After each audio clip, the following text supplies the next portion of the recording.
Morning mga katrops, today we'll be preparing a very popular dish, chicken cordon bleu. This is actually a French cuisine, but Filipinos have learned to love this and we normally see this during our occasions.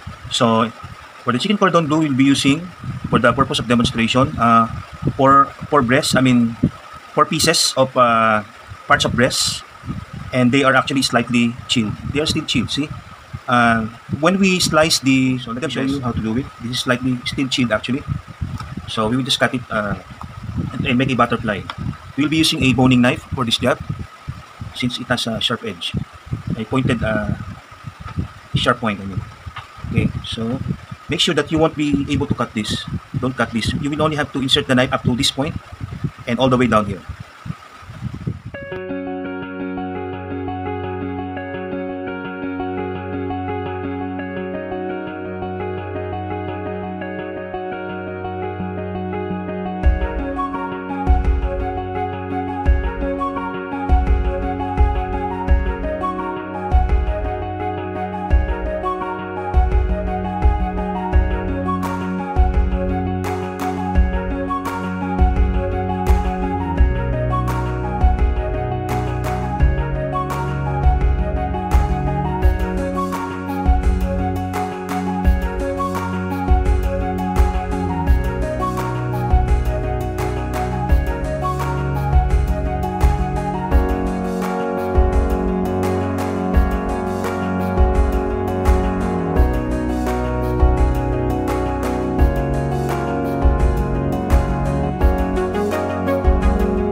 After 30 minutes of placing our chicken in the freezer, okay, the next step for us to do is to prepare now the lard.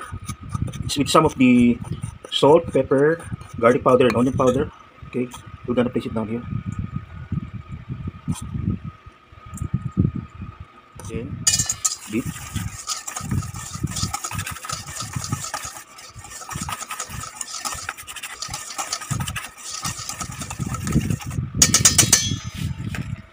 And for the egg.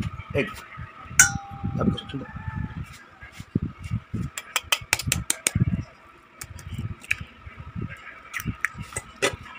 Okay.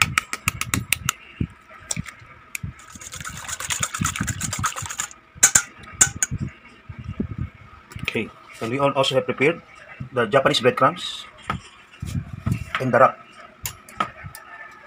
Dito natin lalagay yung chicken cordon bleu. Some people, they do place the chicken in the flour first, the egg, and lastly in the breadcrumbs. But what we're gonna do is to place the chicken first in the egg, to the flour, back to the egg, and lastly breadcrumbs. Okay.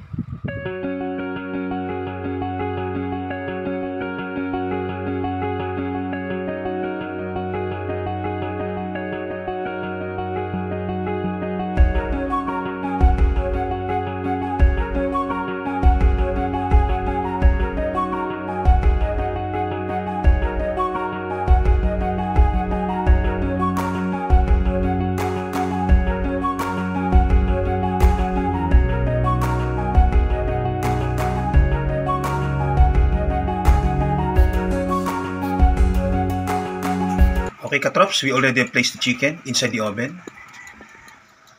We have set the temperature at 190 degrees Celsius. We place the function or the setting where the source of heat is at the upper and at the lower portion. And the time is 40 minutes. After 40 minutes,